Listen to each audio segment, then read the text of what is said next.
Merci Djemel. Je vais demander maintenant à Isabelle de venir présenter notre projet de politique jeunesse et scolaire.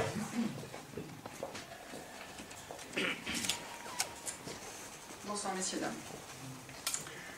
Donc comme je vous le disais tout à l'heure, pour me présenter un petit peu, je suis arrivée sur la commune avec mes parents en 1978. J'avais donc 12 ans. Vous faites le calcul pour aujourd'hui. Et voilà, donc j'ai œuvré dans beaucoup d'associations, mais notamment au niveau sportif, puisque j'ai été handballeuse pendant 18 ans. Je me suis occupée des tout petits au handball. Donc voilà, mon rôle était aussi depuis le début, excusez-moi, de prendre en charge un peu cette jeunesse. Donc voilà, on m'a chargé de mener ce groupe école jeunesse. Et je vais vous en faire. Donc j'étais impliquée bénévolement aussi dans le scolaire et le périscolaire depuis donc de nombreuses années, puisque j'ai eu mes deux fils scolarisés dans la commune de 1996 à 2010. J'étais ancienne membre de l'association de l'API, une association de parents d'élèves indépendante, et membre du conseil d'administration de l'association Interclasse. Donc de ce fait, quand M. Leguet m'a rencontré il y a 18 mois à peu près pour m'expliquer son ambition pour cette commune, j'ai trouvé que c'était très courageux. J'ai trouvé son dynamisme et ses valeurs tout à fait en accord avec ce que j'attendais depuis longtemps dans la commune. Et ma foi, donc j'ai accepté de tenter de mener à bien ce rôle.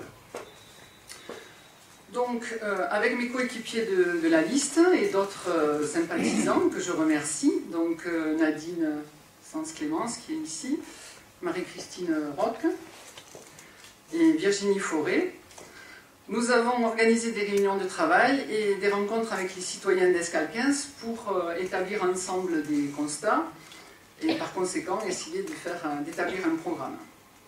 Ces différentes démarches me permettent aujourd'hui de vous présenter donc, et de partager ensemble notre analyse et de vous exposer nos propositions. Elles seront en tout cas nos principaux axes de travail si vous nous faites confiance, bien évidemment. Alors quel est notre souhait aujourd'hui? C'est de vouloir ce qu'il y a de mieux pour tous les jeunes de la commune, qu'ils soient scolarisés ou pas, leur proposer un encadrement de qualité pour les aider dans leur développement personnel, leurs démarches administratives, leurs recherches diverses, pour les encourager aussi à s'investir dans la commune et surtout aussi pour leur préserver un cadre de vie agréable.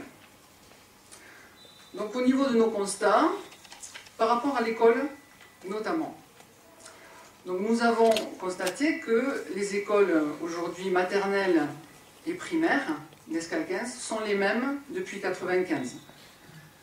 Donc les locaux, le mobilier et le matériel de l'école sont aujourd'hui vieillissants, trop peu entretenus et aussi peu adaptés aux personnes à mobilité réduite.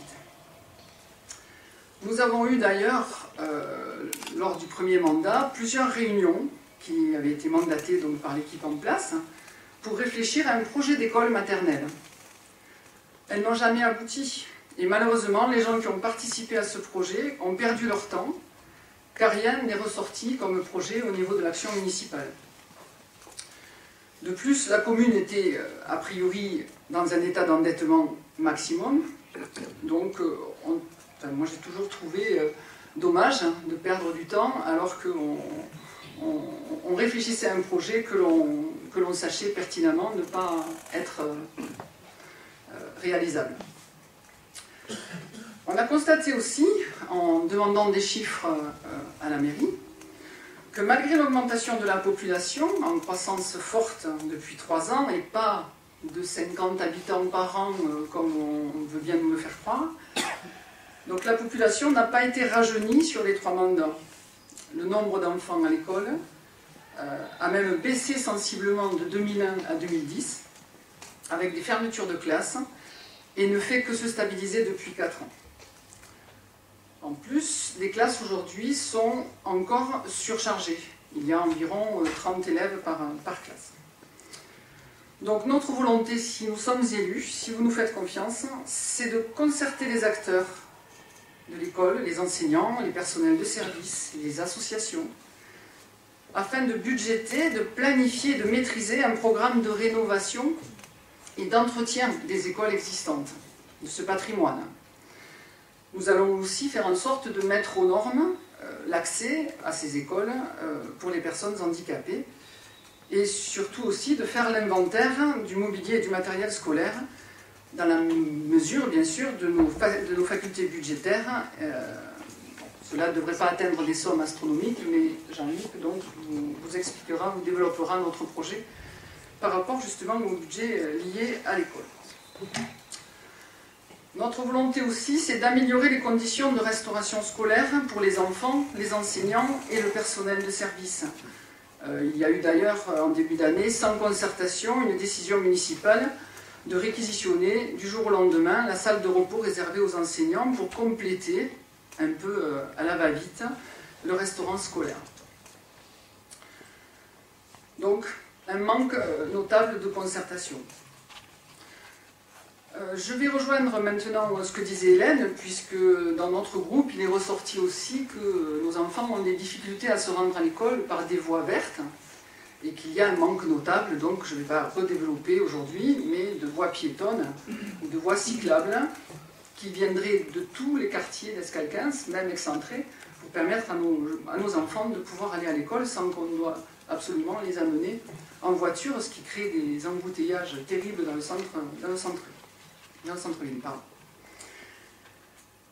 Nous avons constaté aussi que l'adhésion à l'association du périscolaire, au primaire en tout cas, a augmenté pour les parents depuis 1995 de 2000%.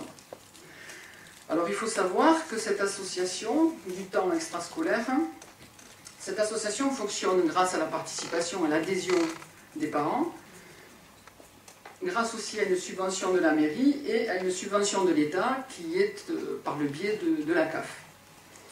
Alors il est certain que cette augmentation a été sans doute liée à un désengagement de l'État à ce moment-là, puisque la CAF a réduit considérablement sa dotation pour des raisons d'économie. Donc il a fallu, c'est vrai, s'adapter à tout cela, mais je pense qu'à l'époque, il aurait peut-être fallu, en concertation, voir si, au niveau du budget, on ne pouvait pas voir avec la mairie comment faire pour éviter aussi cette augmentation trop forte pour les familles. Donc nous étudierons, si nous sommes élus, cette gestion du coup pour les familles, et nous remettrons à plat tout cela. Nous avons aussi relevé qu'il y avait une totale absence de concertation pour la mise en place du fameux projet éducatif territorial. Donc il y a une circulaire, pour vous expliquer un petit peu, qui est sortie le 20 mars 2013 du ministère de l'Éducation,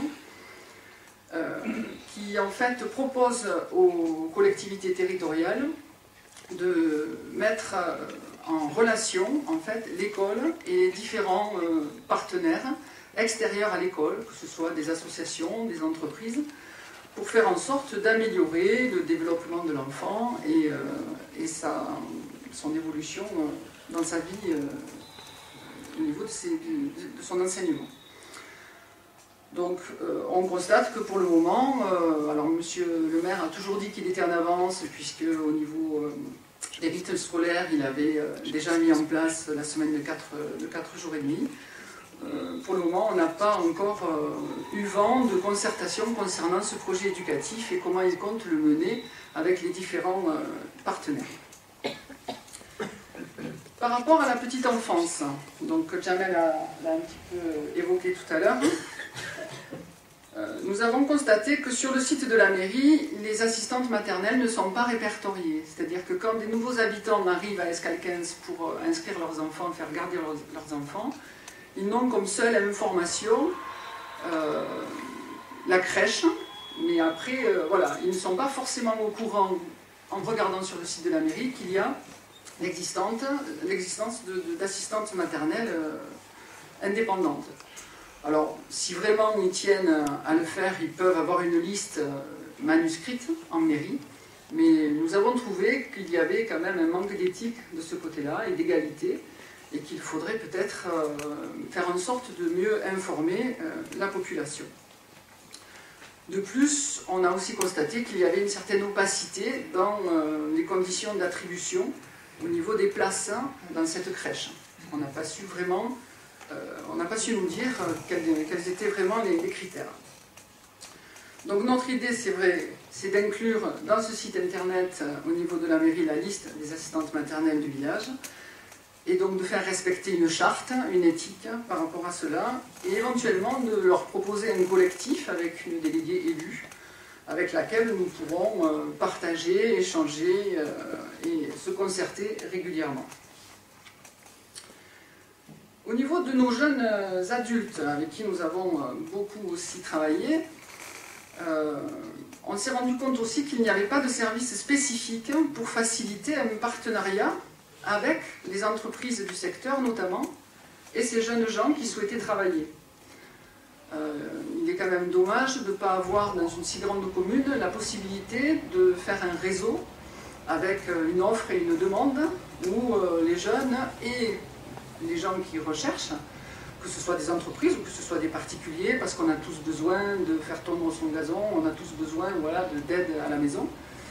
Et beaucoup de jeunes qui doivent payer leurs études cherchent aussi à travailler. Donc on souhaite en mairie proposer donc un service municipal d'accueil spécial jeunes actifs, où on aurait un véritable réseau pour les aider dans toutes ces recherches.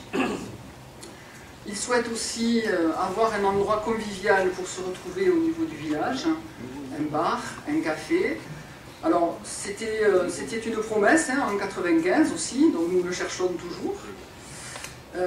Voilà, donc notre objectif, c'est peut-être dans, et là on le verra dans plus de détails au niveau de l'urbanisme, a priori, pourquoi pas dans la rénovation du centre d'intérêt public, d'imaginer donc cet endroit pour que les jeunes de 18-25 ans arrêtent de fuir notre village. Donc en collaboration avec les élus de l'urbanisme et des finances, si vous nous faites confiance, nous tiendrons nos engagements, car tout ceci est réalisable, avec une réelle maîtrise de budget sans doute, et surtout avec un souci permanent de prendre aucune décision sans consulter au préalable les personnes concernées. Voilà, je vous remercie beaucoup.